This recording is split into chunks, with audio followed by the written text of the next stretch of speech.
Adonai Ro Echsar.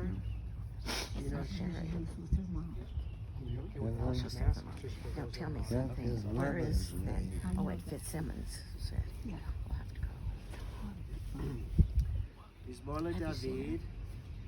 Adonai Ro'i Lo Echsar Bino Desha Yar Bitseni. Al Mei Menuchot Yinahaleni. Nafshi Yishovev Yanchenu V'Maglei Tzedek Lama'an Shemo. Gam Ki Elech B'Gates Al Mavet Lo Irara Ki Ata Imadi. Shivtecha Mishantecha Hema Yenachamuni. Tarok Lefanai Shulchan Neged Sorarai. Shanta V'Shemen Roshi Kasi Revaya. Ach Tov V'Chesed Yudafuni Kol Yemei Chayai. Shavti B'Beit Adonai La'orech Yamim. The Lord is my shepherd, I shall not want. He makes me to lie down in green pastures. He leads me beside the still waters. He restores my soul. He guides me in straight paths for his name's sake. Yea, though I walk through the valley of the shadow of death, I will fear no evil, for thou art with me. Thy rod and thy staff, they comfort me. Thou preparest a table before me in the presence of mine enemies. Thou hast anointed my head with oil, my cup runs over. Surely goodness and mercy shall follow me all the days of my life, and I shall dwell in the house of the Lord forever. I'll continue with some Psalms. Psalms are an interesting piece of literature in the Bible. It speaks about King David, who's understood to write, having written most of the songs, and he wrote these songs as he was fleeing from Saul, the first king of Israel. So David left under very difficult circumstances, and he wrote beautiful poetry during perhaps the worst time of his life. And in a certain sense, it makes sense, because in those difficult times, you, in your own mind, have to make sense of your life and your world, your community, and it's not so easy. And this is where those Psalms come from, a place that's in the heart of David that's not so easy. Kerachem av al banim richem Adonai al yirei av, ki hu yada yitzreinu zachur ki afar anachnu, enosh kechatzir yamav ketzitza sadeh, ken yatzitz ki ruach avrabo ve'enena lo yakirena od mekomo. Chesed Adonai me'olam ve'adolam al yirei av, v'tzidkato livnei banim. As a father has compassion for his children, the Lord has compassion for those who show reverence. God knows how we are fashioned. God remembers that we are but dust. The days of mortals are like grass. We flourish as the flowers of the field. A wind passes over them and they are no more, and no one can recognize where they grew. But the Lord's compassion is everlasting. God's kindness to children's children, to all the reverent ones, endures age after age, unchanging. L'kol zman ve'et l'chol chefetz tachat hashamayim, et laledet ve'et lamut, et lata'at ve'et la'akor natua, et laharod ve'et lirpo, et lifros ve'et livnot, et livkot ve'et lischok, et safod ve'et rakod, et lahashlich avanim ve'et kanos avanim, et lachavok ve'et lirchotz mechabek, et levakesh ve'et le'abed, et lishmor ve'et lahashlich, et likro ve'et litpor, et lachashot ve'et ledaber, et le'ehov ve'et lisno, et milchama ve'et shalom. These are words from Ecclesiastes, also from the latter part of the Bible. And Ecclesiastes, even understood to be the king of Israel, King Solomon, had a complicated and difficult life as well. And we see in the Bible it's almost cynical, difficult, complex the life that Ecclesiastes led, but he was included in the Bible because of a certain sense of reverence that he had, and a commitment to family and community, and he has become in that way a model for a Jew in this world. So what does he say? He says that there is a season for all things under heaven, a time for loving and a time for hating, a time for laughing and a time for crying, a time for slaying and a time for healing, a time for speaking and a time for silence. For King Solomon, in this sense, there are times for all things under heaven. And there are times and places for all people.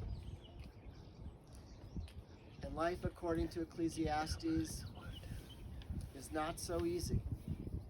It's complicated, it's complex, and Ecclesiastes teaches us that we should withhold judgment. All of us come from certain backgrounds that enrich us and that can leave scars. What we become is often a result of from where we came. Donald Adelman had a difficult life. He was born in Denver, 1930. His parents divorced when he was young. He grew up with a father who had his own demons. So it was hard. It was a hard beginning. But even so, Donald married and had 3 children, Stuart, Elizabeth, and Elise. He sustained a loving marriage, second marriage with Sherry, for the past 21 years. He created lifelong friends in Denver with whom he was able to reconnect when he moved back to Denver. All the Jewish kids in those days gave each other nicknames. So I've been here 27 years, and I've heard a lot of those nicknames.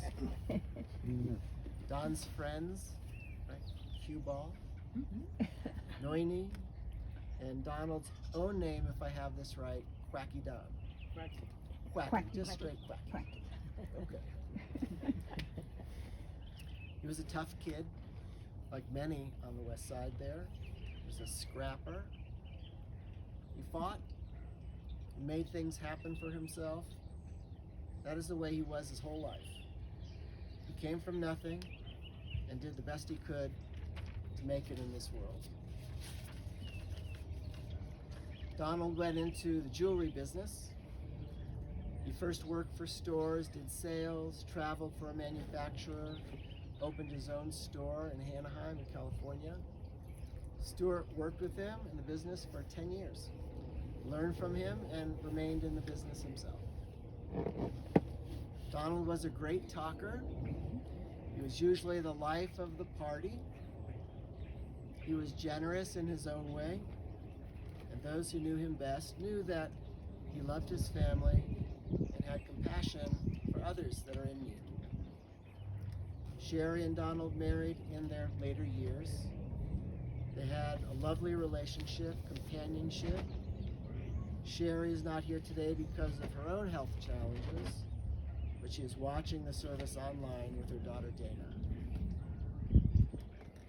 If we are to learn anything from our sacred texts, there is no person in this world that is perfect, free of sin.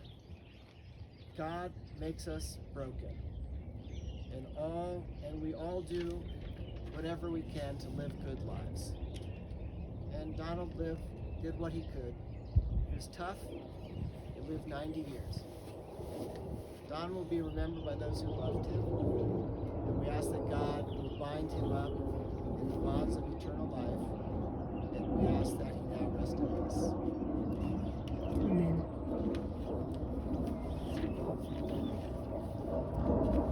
We'll have Jim lower the casket.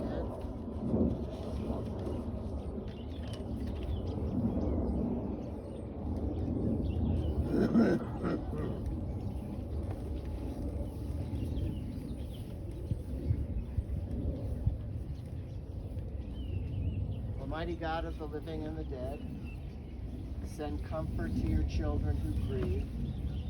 Overcome by the pain of loss, they need your help to focus on the triumph and joy in Donald's life. Help them to meet grief with courage, to face sorrow undaunted. Help them to treasure what is now theirs, because Donald lived in this world. Should despair threaten or faith falter, sustain us all, Adonai, for you are our refuge and strength, our ever-present help in troubled times. Let us say Amen. Amen. We'll take just a moment to cut Kriya. It's cutting the ribbon.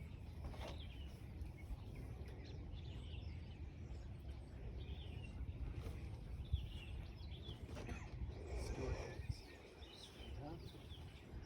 Second. Oh, you get to put your mask on. Just take a moment.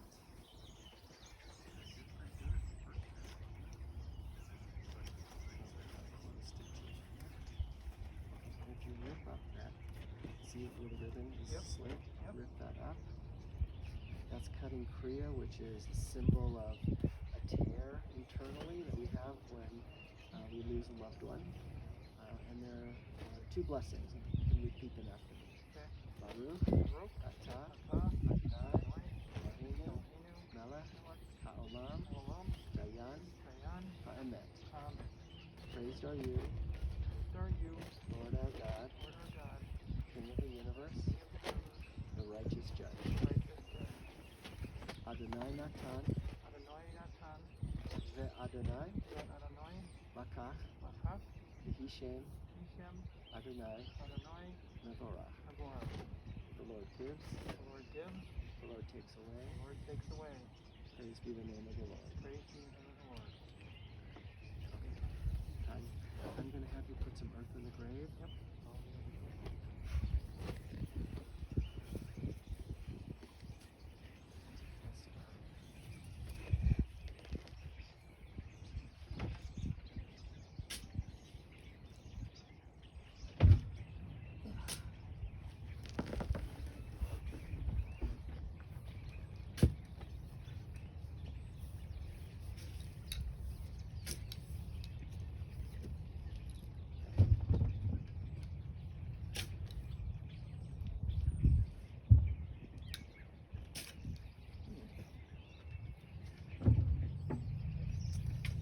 If anyone else would like to come forward and put some earth in the grave, feel free. Don't be shy. Yeah.